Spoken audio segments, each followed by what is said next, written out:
Liên hoàn luôn nên vào đây là được. Chạy. Này chơi, này không chơi. Giáp lên.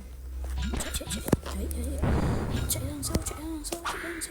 Yes. Tôi thắng luôn rồi. Yes. Tôi thắng. Đấy.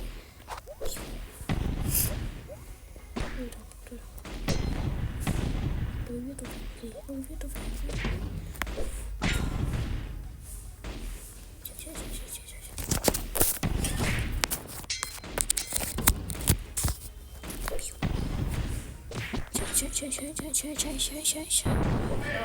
Yes. Bây giờ ok, chúng ta thắng.